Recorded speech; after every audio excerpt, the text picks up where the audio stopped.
Hello అందరికీ, welcome back to my channel. ఈరోజు వీడియోలో ఇన్స్టెంట్ నూడిల్స్ని చాలా టేస్టీగా ఎలా తయారు చేసుకోవాలో చూసేద్దాం. అయితే ఈ noodles road side fast food సెంటర్లో అమ్మే టేస్ట్తో ఉంటుంది, అంత బాగుంటుంది. మనము బయట కొన్న ప్యాకెట్లు ఇంట్లో ప్రిపేర్ చేసుకునేటప్పుడు ఇన్స్టెంట్ నూడిల్స్ ఎప్పుడు కొంచెం స్టిక్కీగా వస్తాయి కదా, అలా కాకుండా యాడ్స్లో చూపించే విధంగా పొడి పొడిగా ఎలా తయారు చేసుకోవాలనేది ఈ వీడియోలో చూసేద్దాం.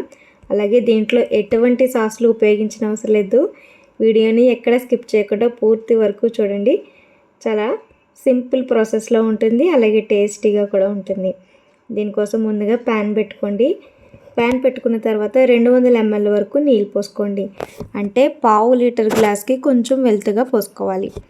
ఇలా పోసుకున్న తర్వాత కొంచెం హై ఫ్లేమ్ మీద ఒక మరుగు వచ్చేంత వరకు పొంగించుకోవాలి. ఇలా బాయిల్ అయిన తర్వాత 1 స్పూన్ వరకు ఆయిల్ వేసుకోవాలి. ఇలా ఆయిల్ వేసుకోవడం వల్ల ఏంటంటే నూడిల్స్ అనేవి ఒకదానికొకటి అతుక్కోకుండా పొడి పొడిగా ఉంటాయి.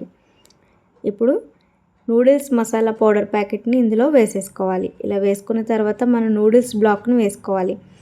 నేను ఒక బ్లాక్ని యూజ్ చేస్తున్నాను, అలాగే ఇప్పి నూడిల్స్ని యూజ్ చేస్తున్నాను. మీరు ఏ ఇన్స్టెంట్ నూడిల్స్నన్నా యూజ్ చేసుకొని ఇదే ప్రాసెస్లో చేసుకోవచ్చు.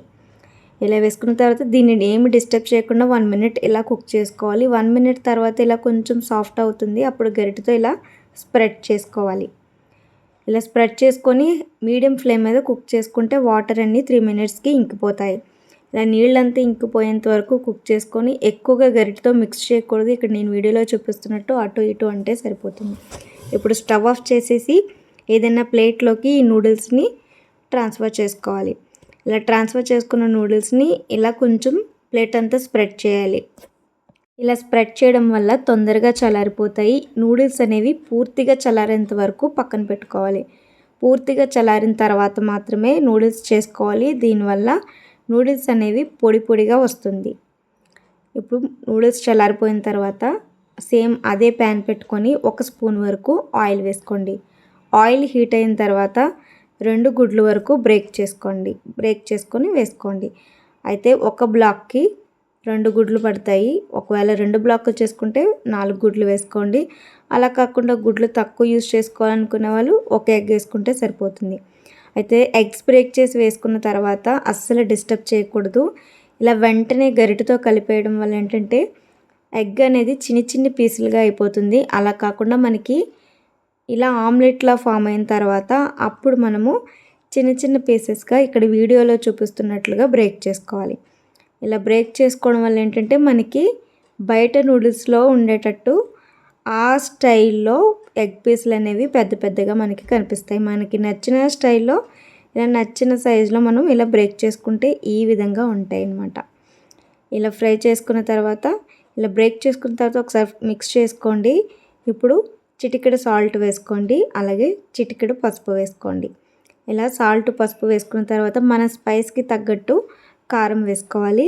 అలాగే ½ టీ స్పూన్ వరకు గరం మసాలా పౌడర్ వేసుకోవాలి. ఇవన్నీ వేసిన తర్వాత ఒక అర నిమిషం పాటు హై ఫ్లేమ్ మీద ఫ్రై చేసుకోండి. ఇలా హై ఫ్లేమ్ మీద ఫ్రై చేసుకోవడం వల్ల కొంచెం స్మోకీ ఫ్లేవర్ వస్తుంది. కారం అనేది కొంచెం మాడుతుంది. దానివల్ల మనకి బయట స్ట్రీట్ స్టైల్ నూడిల్స్ ఫ్లేవర్ వస్తుంది. ఇలా ఫ్రై చేసుకున్న తర్వాత మంటని మీడియం ఫ్లేమ్లోకి అడ్జస్ట్ చేసుకొని చల్లారిన నూడిల్స్ వేసుకొని ఒకసారి ఇలా పైకి కిందకి అంటూ మిక్స్ చేసుకోవాలి. ఓవర్ మిక్స్ చేసుకోకూడదు. జస్ట్ అలా కింద నుంచి పైకి, పైనుంచి కిందకి అలా ఇలా 1 నిమిషం పాటు ఫ్రై చేసుకుంటే సరిపోతుంది. ఈ నూడిల్స్లో ఉన్న కొంచెం వాటర్ ఏమైనా ఉంటే అది కూడా ఫ్రై అయిపోతుంది. ఇంత పొడిగా వచ్చేంత వరకు ఫ్రై చేసుకుంటే నూడిల్స్ అనేవి ప్రిపేర్ అయిపోయినట్టే. ఇప్పుడు మనం స్టవ్ ఆఫ్ చేసుకొని సర్వింగ్ ప్లేట్లోకి తీసుకొని సర్వ్ చేసుకోవాలి. ఇలా ప్లేట్లోకి తీసుకున్న తర్వాత చిన్నగా కట్ చేసుకున్న ఉల్లిపాయ ముక్కలను వేసుకోవాలి. అలాగే నేను ఇక్కడ కొత్తిమీర కాడలను చిన్న ముక్కలుగా కట్ చేసి వేసుకుంటున్నాను. కావాలంటే మీరు కొత్తిమీరను కూడా వేసుకోవచ్చు. ఇలా వేసుకున్న తర్వాత టేస్ట్ని ఎంజాయ్ చేయడమే. చాలా అంటే చాలా బాగుంటుంది నూడిల్స్. చాలా టేస్టీగా పొడిగా వస్తుంది. వీడియోలో చూస్తుంటేనే అర్థమైపోతుంది. ఒకసారి మీరు కూడా ట్రై చేయండి, చాలా టేస్టీగా వస్తుంది. వీడియో కనుక నచ్చినట్లయితే లైక్ చేయండి, షేర్ చేయండి, ఛానల్ని సబ్స్క్రైబ్ చేసి సపోర్ట్ చేయండి. Thank you.